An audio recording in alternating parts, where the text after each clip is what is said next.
السلام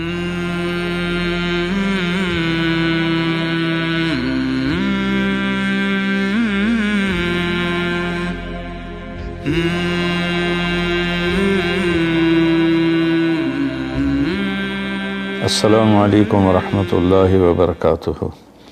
بسم اللہ الرحمن الرحیم، والصلاة والسلام علی رسولہ الکریم وعلی آلہ وصحبہ اجمعین۔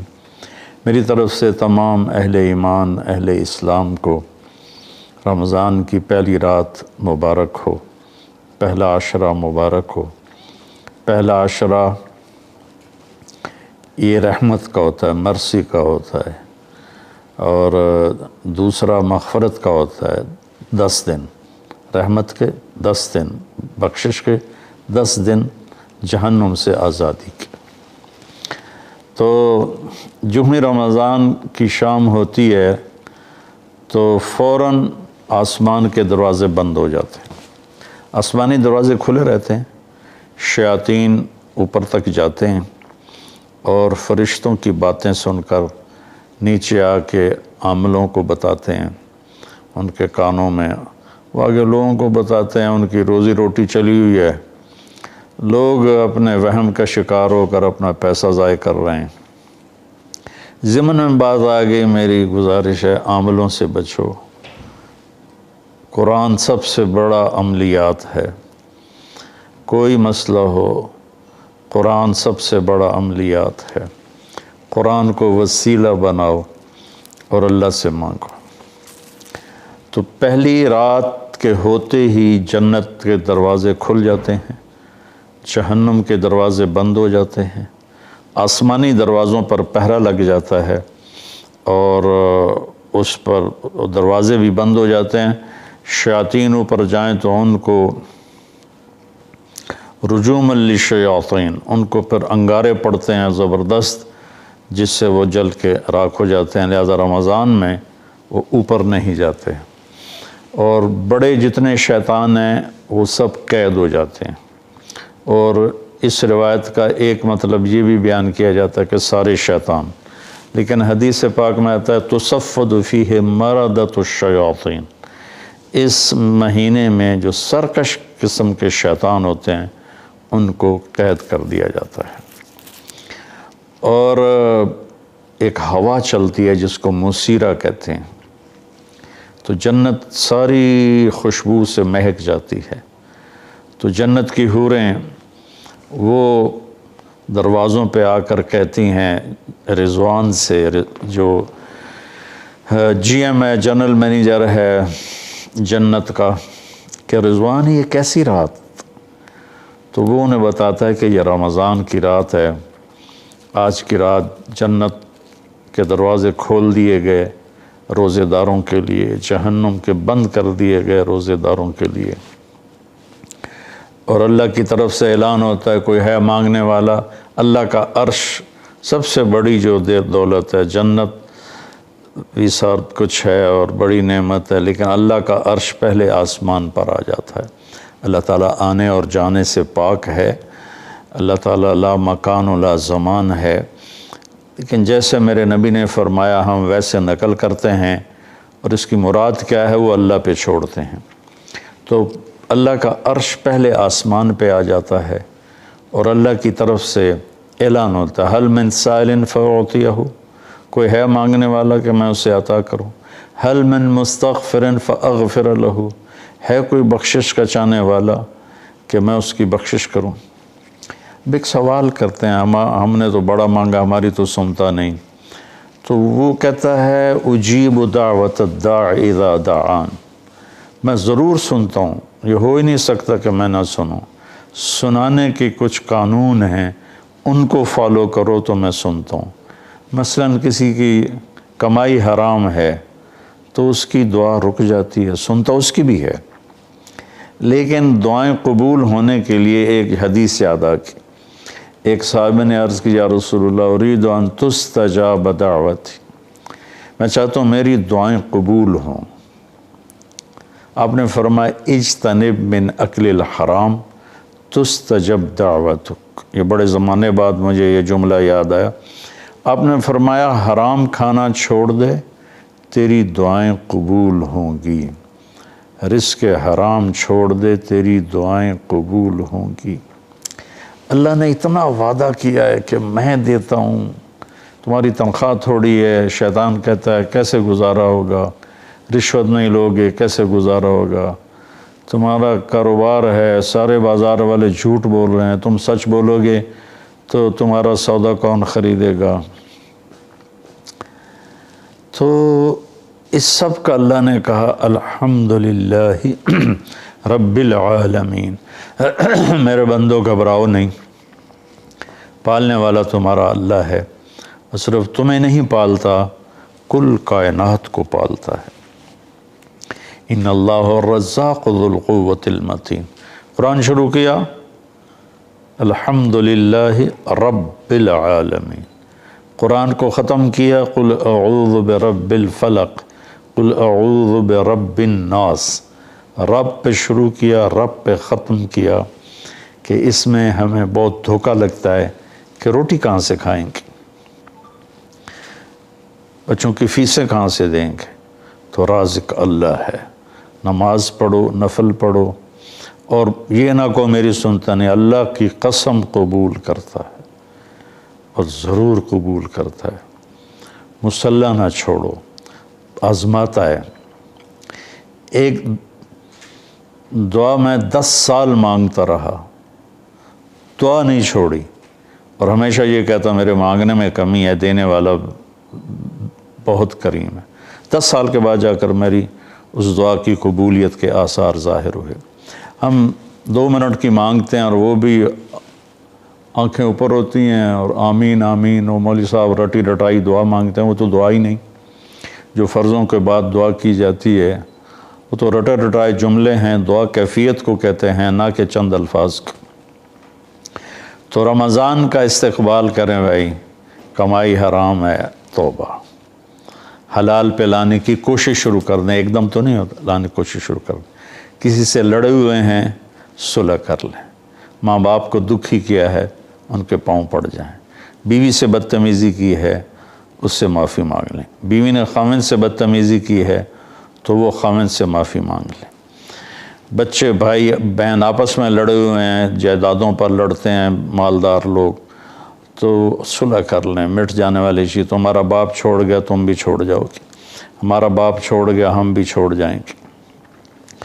تو کسی کے بارے میں دل میں نفرت ہے تو دل کو صاف کر دو۔ اور یہ رمضان پھر گارنٹی ہے کہ آخری رات سارے گناہوں کو اللہ دھو کے پاک کر دیتا ہے۔ اس لیے میرے نبی پاک صلی اللہ علیہ وسلم کا فرمان ہے، اگر میری امت کو پتہ چل جائے کہ رمضان کی کیا قیمت ہے تو تمنا کریں کہ یا اللہ سارا سال ہی رمضان کر دے۔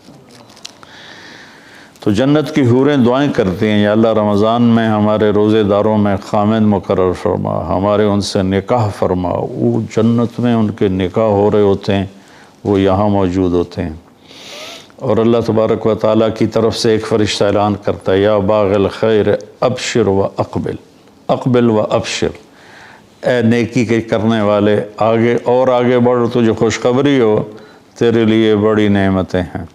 ویا باغ الشر یمم و اقصد، اے برائی کے کرنے والے بس کر اور واپس آ جا، بس کر اور واپس آ جا۔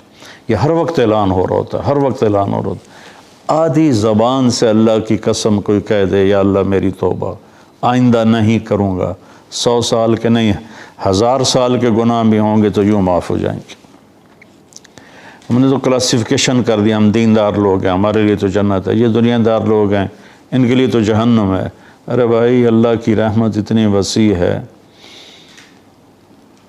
کہ ہم سب، ایک حدیث سناتا ہوں، میرا رب کہتا میرے بندے تو اتنے گناہ کر آسمان کی چھت کو لگا دے۔ اب مجھے بتاؤ کون ہے اتنے گناہ کرنے والا؟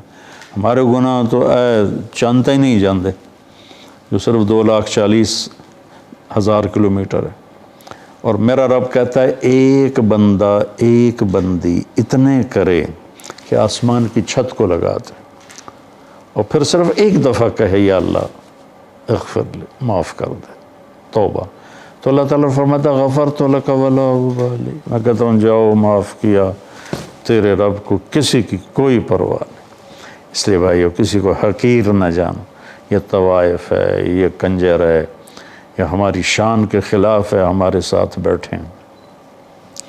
تو سب اللہ کے بندے ہیں، پتہ نہیں کس بات پہ اللہ تعالیٰ کس کی بخشش فرماتے۔ اور اس میں قرآن کی تلاوت کی کثرت فرمائیں، اپنے دنیاوی کام مختصر کر دیں، اپنے ملازموں کی ڈیوٹی مختصر کر دیں، نوافل کا اہتمام کریں، تہجد کا اہتمام کریں، تراویح 8 اور 20 کی لڑائی میں نہ پڑھیں، جتنے زیادہ پڑھو گے اتنا اجر ہے۔ مدینے والے 40 رکعت پڑھا کرتے تھے پہلی صدی میں، تو 20 رکعت پڑھو گے تو آپ کا ہی فائدہ ہے، 8 پڑھو گے تو 12 کم ہو جائیں گی، اتنا ہی اس کا نقصان ہے۔ تو ایک تو میں نے تھوڑی سی یہ بات کرنی تھی۔ دوسرا یہ بتانا تھا کہ جناب رسول اللہ صلی اللہ علیہ وسلم پر کتنے رمضان آئے۔ ہمارے نبی نے 9 رمضان دیکھے، اپنی زندگی میں 9 رمضان دیکھے، اور 10ویں رمضان کے آنے سے پہلے ربیع الاول میں آپ اللہ کی بارگاہ میں پہنچ گئے، اللہم الرفیق الاعلی۔ تو آپ تو کھجور پہ روزہ رکھتے تھے اور کھجور پہ افطار فرما لیتے تھے، کبھی کبھی کھانا بھی ہوتا تھا، کبھی کبھی سحری اکٹھے ہوتی تھی۔ تو ایک دفعہ آپ سحری کھا رہے تھے اور حضرت علی رضی اللہ تعالیٰ عنہ علیہ السلام، حضرت مقداد بن اسود اور ارباز بن ساریہ، یہ 3 صحابی آپ کے ساتھ مل کے اکٹھی سحری کر رہے تھے اور بکرے کی سری پکی ہوئی تھی وہ کھا رہے تھے۔ تو بلال آئے، یا رسول اللہ صبح ہو گئی، کھانا پینا بند کریں، میں اذان دینے جا رہا ہوں۔ آپ نے کہا ٹھیک ہے۔ وہ باہر گئے اور وہ ایک انصاری عورت کا گھر تھا، اس کی چھت پہ چڑھ کے اذان دیتے تھے۔ جب چڑھنے لگے نا تو پھر خیال آیا میں دیکھ لوں کہ آپ کھا رہے ہیں یا بند کر دیا۔ آگے دیکھا تو آپ کھا رہے تھے۔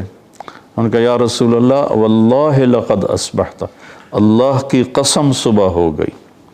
تو آپ نے ہاتھ روک لیا، کہ ارے بلال ابھی صبح نہیں ہوئی تھی، تیری قسم جھوٹی نہ پڑ جائے، اللہ نے صبح کو پہلے نکال دیا۔ سبحان اللہ، سبحان اللہ، کیا ہستیاں ہیں، اللہ نے کائناتی سسٹم کو بھی جھٹکا دے دیا۔ تو حضرت علی علیہ السلام نے فرمایا اگر بلال قسم نہ کھاتا تو جب تک اللہ کے نبی کھاتے رہتے صبح نہ ہوتی۔ ایسی بڑی ہستیاں تھے جن کی قسم کو اللہ یوں پورا کرتا تھا۔ تو آپ نے 9 رمضان دیکھے، آپ نے تراویح ٹوٹل 3 دن پڑھی ہے۔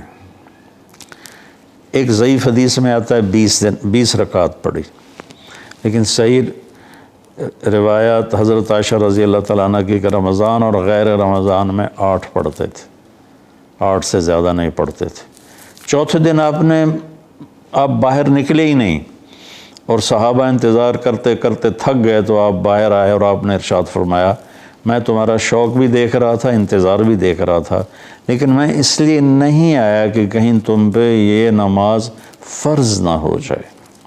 تراویح نام تو بہت بعد میں رکھا گیا، اصل تو یہ قیام اللیل ہے حدیث پاک میں، قیام اللیل۔ تو عمر رضی اللہ تعالیٰ عنہ نے امت کو ابی ابن کعب پہ جمع کیا 20 رکعت، اور عورتوں کے امام مقرر کیے صائب بن یزید رضی اللہ تعالیٰ عنہ کو۔ تو وہ مجھے اب یاد نہیں کتنی رکعت ان کو کہا تھا، 8 یا 20۔ تو بھائی اس کو جھگڑا نہ بناؤ، سوشل میڈیا پہ جنگ چلی ہوئی ہے، ایک نفل چیز ہے، نفل کے لیے اتنے جھگڑے کرنا اور بھی دکھ ہیں زمانے میں محبت کے سوا، راحتیں اور بھی ہیں وصل کی راحت کے سوا، اور کتنے بکھیڑے ہیں جن میں امت برباد ہوئی پڑی ہے۔ تو ایسی چھوٹی چھوٹی چیزوں کو لے کے لڑنا جھگڑنا اور اختلافی مسائل کو جنگ و جدل کا میدان بنا دینا، صدیوں سے امت اس پہ چلی آ رہی ہے اور چلتے جا رہے ہیں۔ تو میرے نبی نے 9 رمضان دیکھے اور 3 دن تراویح پڑھی مسجد میں، اس کے بعد آپ نے نہیں پڑھی۔ تو گویا امت پہ یہ رحمت تھی کہ جس کی ہمت ہے وہ پڑھے، جس کی ہمت نہیں ہے وہ آدھی پڑھ کے آ جائے، 8 پڑھ کے آ جائے، یا نہ ہی پڑھے، سو جائے تھکا ہوا ہے، تو کوئی اس پر ایسا سخت حساب کوئی نہیں ہے۔ اور آپ روزہ جو ہی سورج کا کنارہ ڈوبتا تو ایک آدمی، جب آپ مدینے میں آپ کا رمضان ہوتا تو ایک آدمی ایک مکان کی چھت پہ کھڑا ہوتا تھا، تو اس کے ذمہ تھا کہ جو ہی سورج ڈوبے اطلاع کرے، تو جو ہی سورج ڈوبتا تھا تو وہ اطلاع کرتا تھا، یا رسول اللہ غربت، غروب ہو گیا، آپ ساتھ ہی کھجور منہ میں ڈالتے تھے۔ پانی کے ساتھ آپ نے روزہ افطار کیا، کھجور کے ساتھ روزہ افطار کیا، دودھ کی لسی کے ساتھ آپ نے روزہ افطار کیا۔ تو ہم بھی روزے کی افطاری کو سادہ رکھیں، کھجور کھا لیں، کوئی پھل لے لیں تھوڑا سا، پانی سادہ پئیں، برف والا نہ پئیں، پھر اس کے بعد ہلکا پھلکا کھانا لے لیں، پھر تراویح پڑھیں، اس کے بعد آپ نے جو پینا ہے پئیں، جام شیری پینا ہے یا روح افزا پینا ہے، پھر جو پینا ہے پئیں، لیکن افطاری کو ہلکا رکھیں کہ پورے دن کی محنت ضائع ہو جاتی ہے، پورا دن جسم خالی کام کرتا ہے اور ایک ہیٹ پیدا کرتا ہے، ہم اس میں ٹھنڈا پانی ڈالتے ہیں، ایک دم ہم آگ کو بجھاتے ہیں، اس لیے آپ دیکھتے ہیں کہ افطاری کے بعد جسم ایسے گرا پڑا ہوتا ہے، اٹھنے کو جی نہیں چاہتا۔ بہت سے لوگ اس لیے تراویح نہیں پڑھ سکتے کہ وہ اتنا کھا لیتے ہیں کہ ان سے اٹھا ہی نہیں جاتا۔ تو میرے نبی نے 9 رمضان پائے، 3 دن آپ نے تراویح پڑھی، پھر بس عشاء کی نماز پڑھ کے گھر، اور 11 رکعت آپ تہجد کی جو تھیں قیام اللیل وہ پڑھتے تھے، اور حضرت عائشہ نے فرمایا 4 کر کے پڑھتے تھے، اور لا تسأل عن حسنہن و طولہن، اور نہ پوچھ اس نماز کی خوبصورتی اور اس نماز کے لمبا ہونے کو، اور پھر آخر میں 3 وتر پڑھتے تھے۔ تو جب آپ سفر میں ہوتے تھے تو ایک آدمی کسی پہاڑی پہ چڑھ کے کھڑا ہو جاتا تھا، چونکہ پہاڑی علاقہ ہے تو وہاں جو ہی سورج ڈوبتا تو وہ اوپر سے نعرہ لگاتا تو فوراً کھجور منہ میں ڈالتے تھے یا پانی کا گھونٹ لیتے تھے۔ ایک دلچسپ واقعہ بھی ہوا کہ بادل تھے، تو بادل میں تو ہے کہ اندازے سے، اب ہمارے پاس تو گھڑیاں ہمیں پتہ ہوتا ہے، اس زمانے میں گھڑی تھی نہیں، تو اندازے سے سحری ختم کرتے تھے، اندازے سے افطاری ختم کرتے تھے، افطاری کرتے تھے تو وہ کچھ اوپر نیچے بھی ہو جاتا تھا۔ تو ایک دفعہ پورے مدینے والوں کا روزہ قضا ہوا کہ سب نے افطاری کر لی، اللہ کے نبی نے بھی کر لی، تو ایک دم بادل ہٹے تو سورج سامنے کھڑا تھا، تو پھر یہ روزے کی قضا عید کے بعد کی گئی۔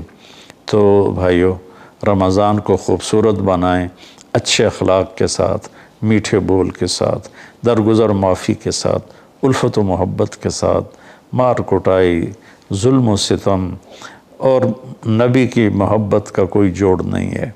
ہم الفت و محبت والے بنیں، معاف کرنے والے بنیں، درگزر کرنے والے بنیں، تو اللہ تعالیٰ بھی ہمیں معاف کرے گا۔ آپ نے فرمایا ارحم من فی الارض یرحمک من فی السماء، تو زمین والوں پہ رحم کر، آسمان والا تم پہ رحم کرے گا۔ ارحموا ترحموا، تم دنیا والوں پہ رحم کرو، اللہ تم پہ رحم کرے گا۔ من لا یرحم لا یرحم، جو دنیا میں لوگوں پہ رحم نہیں کھاتا، اللہ اس پہ رحم نہیں کھائے گا۔